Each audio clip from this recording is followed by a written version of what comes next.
कांग्रेसी नेताओं ने आज तक 3 महिलाओं का ही सम्मान किया है, इंदिरा गांधी, सोनिया गांधी और अब प्रियंका गांधी।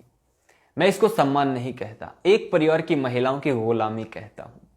इस वीडियो में आपको कुछ रोचक घटनाएं सुनाऊंगा। उससे पहले कांग्रेस का थोड़ा सा संक्षिप्त इतिहास आपको बता देता हूं, ताकि आपको पता लग जाए इनके नैतिक सिद्धांत कितने मजबूत हैं, कितने सुदृढ़ हैं। जवाहरलाल नेहरू से प्रारंभ करते हैं। एडवीना के साथ उसके अनैतिक संबंध थे। लॉर्ड माउंटबेटन की पत्नी सब जानते हैं, और अन्य अनेकों महिलाओं के साथ भी उसके अनैतिक संबंध थे।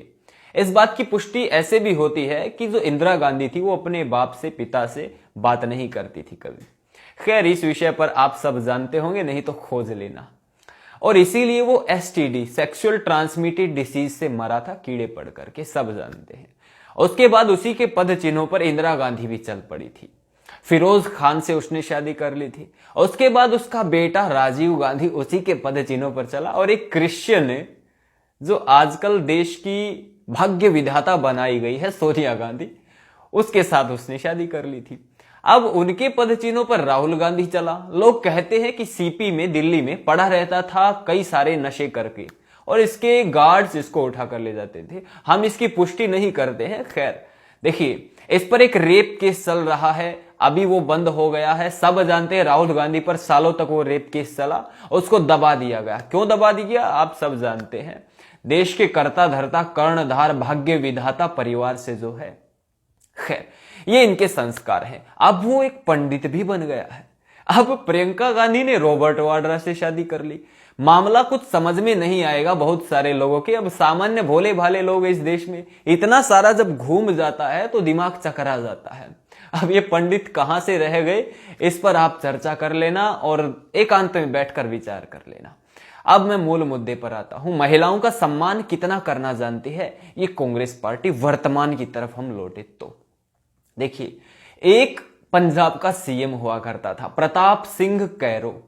वो स्वतंत्रता सेनानी था, गदर पार्टी में भी उसने काम किया था।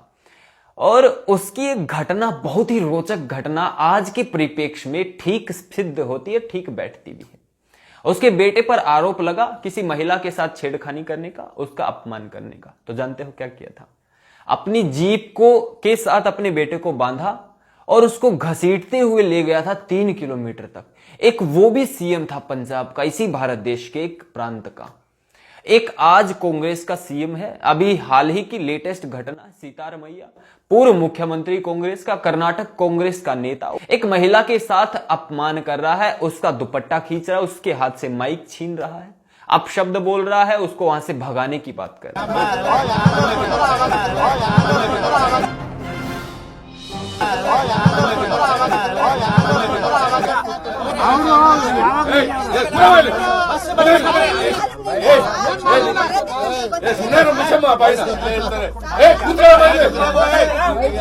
ये इनका चरित्र बता रहा हूं, इस परिवार का और इस परिवार से प्रभावित हुए लोगों का। ये कांग्रेस की एक घटना नहीं है। कुछ दिनों पहले इलेक्शन थे, राजस्थान, मध्य प्रदेश, छत्तीसगढ़ आदि के इलेक्शन। मध्य प्रदेश के बड़े नेता, आज जो मुख्यमंत्री हैं, कमलनाथ, जानते हो इलेक्शन से पहले क्या कहते मुसलमानों की वोट एक जगह गिरनी चाहिए, कांग्रेस के बटन पर। उनकी सारी वोट मिल जाए तो इलेक्शन जीत जाएंगे, फिर कोई नहीं रोक सकता। और फिर मुसलमानों, तुम्हारे लिए खुला मैदान कर देंगे, जो करना कर लेना। अगर हिंदू को वोट देनी है तो हिंदू शेर मोदी को वोट दो, अगर मुसलमान को वोट देनी है कांग्रेस को वोट दो। मुसलमान समाज के अगर 90। अब ताजा वीडियो आया है जिसमें वो मुसलमानों से 90% वोट चाह। अब इलेक्शन जीत गए, कमलनाथ वहां का मुख्यमंत्री बन गया, और जानते हो क्या हो रहा है? इस्लाम वाले वो स्कूलों में घुस करके छोटी छोटी बच्चों को तलवार की नोक पर डरा रहे हैं, थप्पड़ मार रहे हैं, बच्चियों के पेट पर तलवार से निशान डाल रहे हैं, चीर रहे हैं पेट को। आप वीडियो देखिए। राष्ट्रगीत चलाता।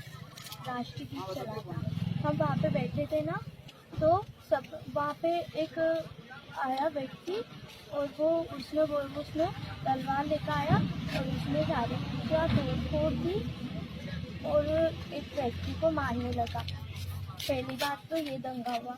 फिर दूसरी बार हुआ, वो सबने बोल दिया कि बैठ जाओ। फिर हम बैठे नहीं, वहाँ पे खड़े रहे। फिर दूसरी बार हुआ ना, जब वो एक व्यक्ति मेरे को तलवार से मारने दौड़ा वहाँ पे। फिर उसके बाद में उसके बाद में मेरे को हाथ पे लकड़ी की लगी, बहुत मारा और एक गाल में भी मारा। एक लड़की यहाँ पे सामने आई तो उसको तलवार की लगी मेरी वजह से। लड़की को तलवार की लग गई, उसकी वजह से लग गई, वो उसको बचा ले। इस घटना पर सारे तथाकथित देशभक्त पत्रकार चुप हैं। यदि यही घटना कोई हिंदू कर देता तो 7 दिन तक टीआरपी लूटते और हिंदू आतंकवाद कह करके बीजेपी और हिंदुओं को बदनाम करते, हाइपर नेशनलिस्टों की करतूत बताते, मोब लिंचिंग कहते। इतना ही नहीं, कांग्रेस के नेताओं की जो रंगीले रसूल से कम नहीं है। कुछ और कहानी आपको बताता हूं। शशि थरूर पर अपनी ही पत्नी सुनंदा पुष्कर की हत्या का आरोप है। मध्य प्रदेश का ही पूर्व सीएम कांग्रेसी नेता ही दिग्विजय सिंह बुढ़ापे में विवाह करता है, शादी करता है। इतना ही नहीं, रणदीप सुरजेवाला कांग्रेस का बहुत बड़ा नेता है आज के समय पर। आज ही उसने इलेक्शन लड़ा है और पूरी कांग्रेस उसको बैकअप कर रही थी। उसका बाप जो 80 वर्ष का लगभग था उस समय पर, बाप का नाम था उसका शमशेर सिंह सुरजेवाला। 21 वर्ष की लड़की के साथ यौन संबंध बनाने का आरोप और सेक्स स्कैंडल आप पढ़ लेना जा करके। इतना ही नहीं, एक भावरी देवी हत्याकांड राजस्थान में हुआ था। 2 बड़े कांग्रेसी नेताओं के उसमें नाम थे। उनको ऐसे पार्टी से निकाल दिया जैसे कोई था ही नहीं, कुछ हुआ ही नहीं। आज के समय पर लोग भूल गए हैं। देखिए, हिंदुओं की याददाश्त बहुत छोटी है, बहुत थोड़ी है, वो भूल जाते हैं हर चीज को। इसीलिए मैं आपको कुछ एक कहानी सुनाता हूं ताकि आप सही निर्णय कर पाए। जब हम बीच में खड़े होंगे तो मर जाएंगे, पिस जाएंगे, कोई ना कोई कुचल करके आगे बढ़ जाएगा। तो निर्णय कैसे करना है, देखिए, मैंने एक नाम लिया था प्रताप सिंह कैरो। उसी की एक छोटी सी कहानी आपके जीवन को बदल सकती है। हिंदू के लिए बड़ी कारगर है और देशभक्तों के लिए बड़ी कारगर है, जो इस राष्ट्र को बचाना चाहते हैं, राष्ट्र में नैतिक मूल्यों की रक्षा करना चाहते हैं, सिद्धांतों की स्थापना करना चाहते हैं, उनके लिए। देखिए, कहानी में क्या है, एक बार वो दिल्ली से चंडीगढ़ अपनी गाड़ी में जा रहे थे। प्रताप सिंह कैरो पंजाब के पूर्व मुख्यमंत्री, उनके साथ चौधरी देवीलाल भी थे। बाद में चौधरी देवीलाल इस देश के उप प्रधानमंत्री भी रहे थे, भारत देश के। तो दोनों गाड़ी में बैठे थे। गाड़ी तेज चल रही थी तो बीच में एक कुत्ता आया, कुत्ता मर गया। प्रताप सिंह कैरो ने गाड़ी को रुकवाया और देवीलाल से कहा, देवीलाल बताओ ये कुत्ता क्यों मरा। देवीलाल ने कहा, मैं तो नहीं जानता। तो प्रताप सिंह कैरो ने कहा कि कुत्ता मरा क्योंकि ये निर्णय नहीं कर पाया। इसको पता नहीं था कि मैं इस तरफ रहूं रोड के या उस तरफ जाऊं, और वो दुविधा में था, वो डबल माइंडेड हो गया।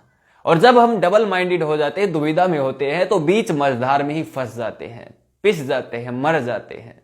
और ऐसा ही कुत्ते के साथ हुआ।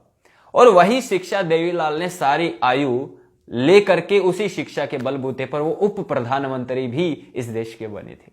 ये हिंदुओं को लेनी चाहिए शिक्षा। डबल माइंडेड नहीं होना, या तो उस पार या इस पार। आप सही जगह खड़े होइए तो देश आगे बढ़ेगा। एक उदाहरण आपको देता हूं। आज कुछ लोग ऐसे हैं देश में जो सिद्धांतों की बात करते हैं, जो नैतिकता की बात करते हैं, जो महिलाओं के सम्मान की बात करते हैं, लेकिन उन लोगों के विरुद्ध षड्यंत्र रचा जाता है।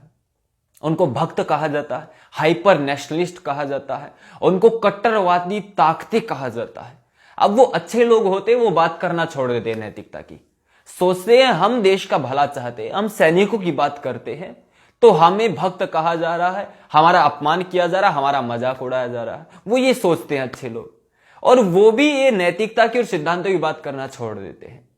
कल्पना कीजिए, जिस दिन इस देश में नैतिकता की और सिद्धांतों की बात होनी बंद हो गई, जिस दिन ये सिद्धांत नहीं बचे, जिस दिन महिलाओं के सम्मान की बात होना बंद हो गई, उस दिन आपके घरों की मां, बहन, बेटी और पत्नी सुरक्षित नहीं रहेंगी। घर घर से ऐसे दरिंदे निकलेंगे जो आपके घरों की महिलाओं को नोच करके खा जाएंगे। मैंने आपको क्लिप्स भी दिखाई, और देश की राजनीति किस स्तर तक गिर चुकी है ये सारे आपको बता, पूरा एक कच्चा चिट्ठा आपके समक्ष खोलने का प्रयत्न किया। यदि वीडियो ठीक लगी हो ना, और सही जगह आघात हुआ हो, और सारी घटनाएं सही हो, तो इस वीडियो को शेयर जरूर कर देना, ताकि कांग्रेस का असली चेहरा सबके सामने आ जाए। और यदि कांग्रेस जीतती है तो जो मध्य प्रदेश में हो रहा है, जो कर्नाटका में हो रहा है, जो राजस्थान में हो रहा है और पहले हुआ है, और जो देश में पहले हुआ था इनके राज में।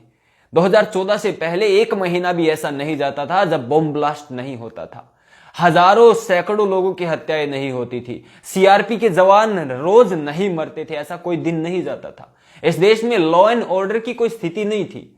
आज आतंकवादियों के पर कतर दिए गए हैं। कोई घटना सामने नहीं आई 5 साल में, कोई दंगा फसाद सामने नहीं आया 5 सालों में, कोई बड़ा भ्रष्टाचार का घोटाला सामने नहीं आया 5 सालों में। सब एक कोने में बैठा दिए हैं उस व्यक्ति ने।